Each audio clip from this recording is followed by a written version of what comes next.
warahmatullahi wabarakatuh. Hai, anak-anak soleh, apa kabar? Bagaimana liburannya di rumah ya?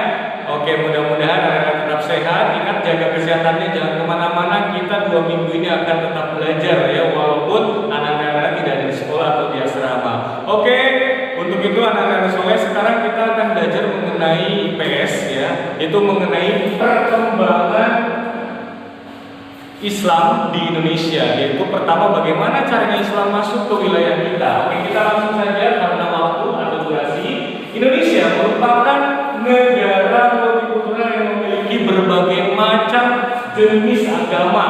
Mungkin Anda tahu yang pertama Islam, kemudian Kristen, Protestan dan Katolik, kemudian Buddha dan Hindu, kemudian Konghucu. Nah, sekarang kita akan mengkaji mengenai Islam dan munculnya Islam di Indonesia. Salah satunya adalah kontribusi dari pedagang, yaitu pedagang dari Gujarat. Itu ada sore ya.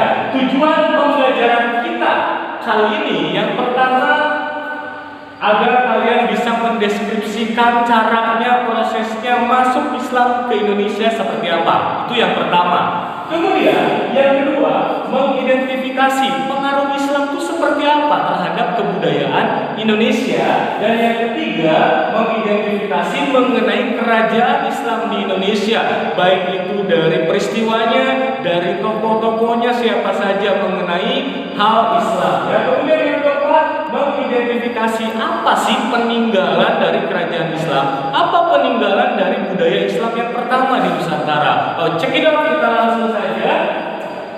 Oke, kita amati ya. Anda bisa mengamati di sini mengenai videonya. Oke, sekarang kita langsung ke masuknya Islam ya. Masuknya Islam ke Indonesia ada beberapa pendapat Anda. Nanti untuk video bisa diamati ya. Oke, yang pertama, pendapat pertama Islam masuk ke Indonesia yaitu abad ke-7 dari catatan dinasti Tang. Ya kan? Yang pertama abad ke-7, ini yang paling tertua dari catatan dinasti Tang, bahwa menyebutkan pedagang Arab itu masuk ke wilayah Indonesia. Yang pertama itu di wilayah Baros atau pantai barat Sumatera. Ya, itu yang pertama. Jadi masuk ke Baros, ke pantai barat Sumatera. Kemudian yang kedua yaitu Islam dari abad 10 ya, atau 11. Islam masuk dari Persia. Dibawa juga oleh siapa? Oleh para pedagang. Dan yang ketiga ya, pendapat masuknya Islam dari Gujarat pada abad ke-13 Masehi. Salah satunya yaitu nanti ada peninggalan batu nisan, yaitu Siti Fatimah binti Maimun. Dan kemudian nanti ada makam Sultan Malik As-Saleh sebagai bukti bahwa Islam sudah masuk ke wilayah kita atau wilayah Nusantara. Oke, sampai di sini paham ya Anda soleh ya? Kita lanjutkan. Oke, persebaran Islam di Indonesia ada beberapa cara. Yang pertama yaitu perdagangan. Kenapa perdagangan? Karena wilayah Indonesia letaknya sangat strategis. Baik dari Persia, dari Gujarat, dari Cina itu masuk ke wilayah Indonesia ya. Dan mereka tidak hanya berdagang, mereka di samping berdagang yaitu nanti berkomunikasi dengan masyarakat lokal, kemudian menyebarkanlah agama Islam ya pada saat itu. Kemudian yang kedua tentunya dari pernikahan pedagang-pedagang dari luar Persia, Gujarat, Cina, India ya ke Nusantara, kemudian menikahlah dengan penduduk lokal dan di situ keturunannya mengadopsi agama Islam ya. Jadi ada dua, yang pertama yaitu perdagangan, kedua pernikahan. Kemudian apa lagi? Sarana untuk masuknya Islam ke Indonesia. Yang ketiga yaitu kesenian. Ya, bisa Anda lihat nanti di modulnya. Kesenian salah satunya itu Wali Songo yang suka melakukan dakwah dan sebagainya itu dengan cara menggunakan seni wayang. Itu Wali Songo, yaitu Sunan Kalijaga ya, salah satunya kesenian. Kemudian yang selanjutnya pendidikan ya. Penyebaran yang dilakukan melalui media pendidikan salah satunya dari Sunan, yaitu Sunan Ampel, yaitu memberikan metode-metode pembelajaran di sana mengenai keislaman yang khususnya tauhid dan fikih. Kemudian yang selanjutnya sarana masuknya Islam atau pengaruh masuknya Islam, salah satunya adalah dipengaruhi bidang politik. Sebelumnya sistem kerajaan Hindu dan Buddha. Artinya apa? Mereka punya sistem kasta, punya tingkatan. Jadi kasta terendah sampai kasta teratas. Sehingga dengan masuknya Islam ke Indonesia itu memudahkan masyarakat untuk apa? Untuk bersosialisasi dan berkomunikasi. Kenapa? Karena tidak menutup kemungkinan bahwa mereka bisa bergaul dengan kalangan bangsawan. Itu indahnya Islam, ananda-ananda ya. Kemudian yang selanjutnya di bidang sosial, pada masa Islam sistem kasta dihapuskan. Tidak ada sistem kasta yang mempersulit kalangan bawah berkomunikasi dengan kalangan atas. Ini kenapa kok Islam itu mudah untuk menyebar ya ke seluruh Nusantara? Karena pertama, Islam itu disebarkan dengan cara damai. Kedua, tidak ada penggolongan kaya miskin atau bangsawan. Dan yang ketiga, dengan cara-cara tadi ada pernikahan dan kemudian ada perdagangan dan lain-lain. Nah itu ananda soleh. Dan syarat masuk Islam itu sangat mudah. Ya, tidak usah bayar upeti, bayar emas, bayar harta karun segala macam. Ya, oke. Kita langsung ke yang selanjutnya. Islam pun mempengaruhi di bidang agama. Ya, pada masa Islam, sebagian masyarakat Indonesia menganut agama Islam, walaupun masih ada yang menganut Hindu Buddha, tetapi insya Allah Islam pada masa itu cinta damai, tidak memarginalkan ya orang-orang yang memang di Hindu dan Buddha. Kemudian yang kedua di bidang kebudayaan, berkembangnya budaya. Contohnya apa?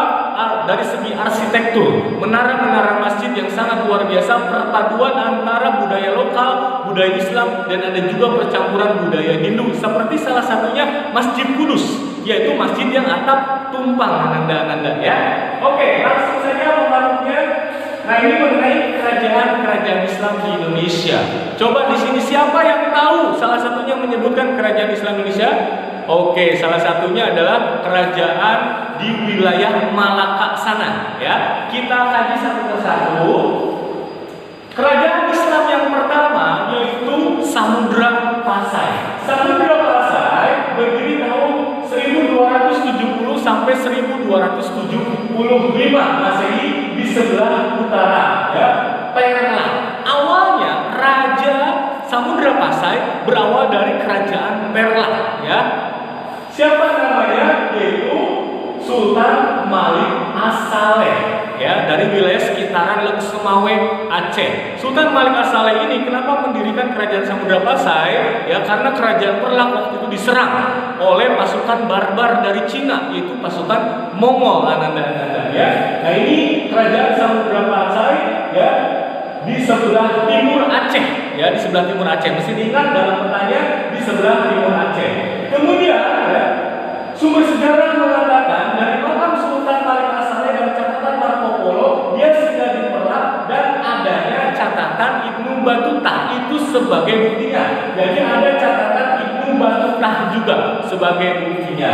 Kemudian perekonomian masyarakat adalah perdagangan karena letaknya strategis di Selat Malaka, sehingga banyak munculnya pedagang Persia, Gujarat dan lain sebagainya. Itu kerajaan pertama Islam di Indonesia ya, Samudra Pasai. Raja yang termasyhur, raja yang terkenalnya adalah Sultan Malik As-Saleh. Kemudian nanti berubah menjadi digantikan oleh anaknya Sultan Tahrir dan Sultan Mahmud Az-Zakir. Oke, paham ya untuk kerajaan Samudra Pasai. Oke, kita lanjut ke kerajaan yang kedua, yaitu Kesultanan Aceh. Nah, di sini ada orang Aceh. Oke ya. Ini Kesultanan Aceh didirikan pada tahun 1513 oleh Sultan Mughayat Shah di Aceh.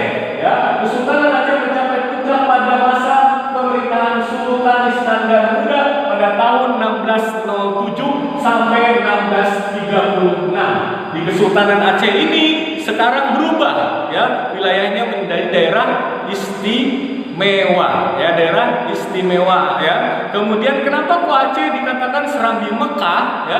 Karena memang dari silsilah kerajaan Aceh atau Kesultanan Aceh, kerajaan Aceh itu sangat betul-betul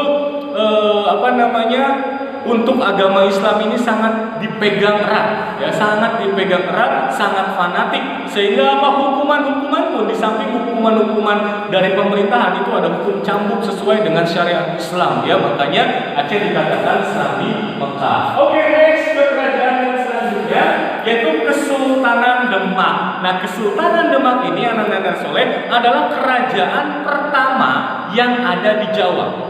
Oke, sekali lagi Bapak ingatkan, kalau misalnya ada pertanyaan kerajaan yang pertama di Jawa itu kerajaan apa? Kerajaan Islam, yaitu kerajaan Demak. Ya, oke, jangan sampai lupa. Oke, kerajaan Demak atau Kesultanan Demak didirikan oleh Raden Fatah.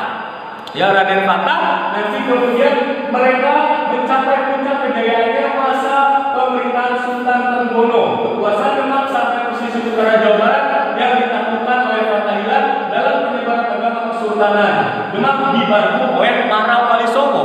Mungkin anda pernah dengar Fatahillah. Fatahillah yang mampu memukul mundur Portugis pada saat itu. Ya, dan Fatahillah ada nama lainnya dalam beberapa sumber. Fatahillah itu dikatakan sebagai Sunan Gunung Jati. Makanya di sini dikatakan ada keterlibatan Wali Songo. Itu Sultan Demak, ya, atau Kesultanan Demak. Oke, paham ya?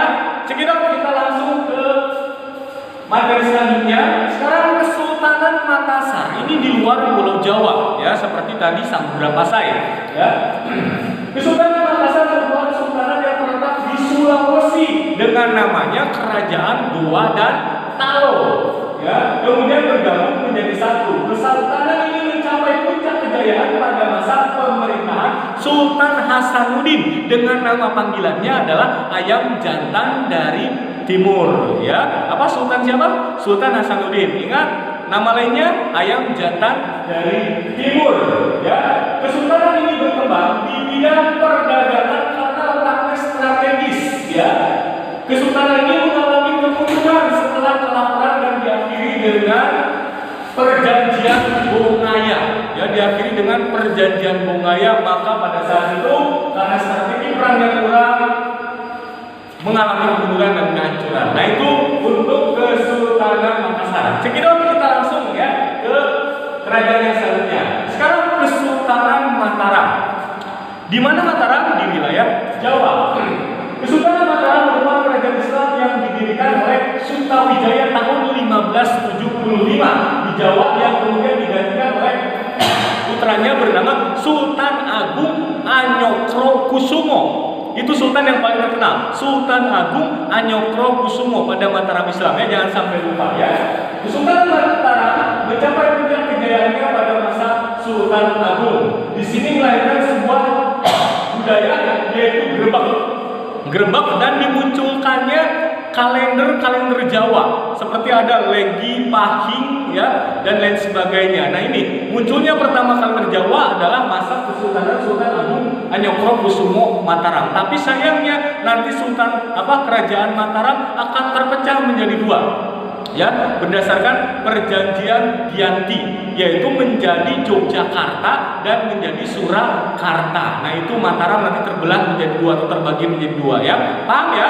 Nanti terbagi menjadi dua, Kesultanan Yogyakarta, Kesultanan Surakarta. Kalau Yogyakarta Sultan Hamengkubuwono, kalau Surakarta Mangkubumi, ya. Nah, itu anak-anak soleh. Oke, kemudian kita lanjutkan. Nah, ini adalah tugas, ya, tugas yang ini nanti akan diinfokan selanjutnya, ya, untuk peta persebarannya. Ada tugas yang lain yang nanti untuk hari ini bukan ini tugasnya, ya, anak-anak, ya. Tugasnya untuk kali ini atau pertemuan kita kali ini. Oke, tugas pertemuan kita kali ini, oke, nanti dikumpulkan sampai pukul 20.59. Jangan lupa, 20.59 kalau misalkan belum masuk tugasnya dianggap tidak mengumpulkan tugas dan tidak hadir pada saat pembelajaran kali ini, ya, anak-anak kelas 7A, ya.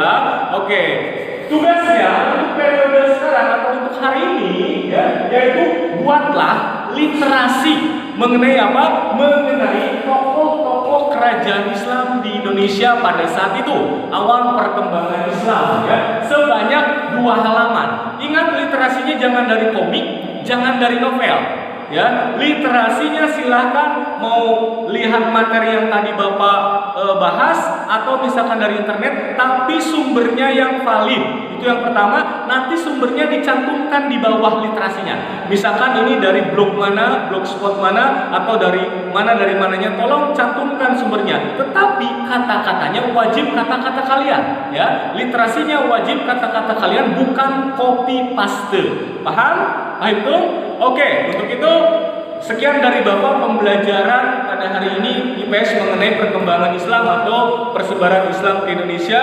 Nanti kita lanjutkan untuk minggu depan seperti apa ya. Jadi tugas yang pertama hari ini tolong dikumpulkan sebelum pukul 20.59 Bapak tunggu di grup ya, di grup kelas ya, langsung dengan nanti sumbernya dari mana diambilnya. Oke, cukup sekian dari Bapak. Mohon maaf karena sangat insidental, sangat urgent, pembelajarannya tidak optimal seperti biasa ya. Bapak mohon maaf apabila ada perkataan yang salah. Kalian tetap stay tune, tetap belajar pada hari ini. Setelah ini nanti ada pembelajaran dari Pak Dery ya. Oke, mohon maaf apabila ada kesalahan. Tetap sehat, jangan kemana-mana, jangan pergi ke tempat-tempat ramai karena kita sedang terisolasi di sini demi kesehatan kita. Billahi taufiq wal hidayah. Wassalamualaikum warahmatullahi wabarakatuh.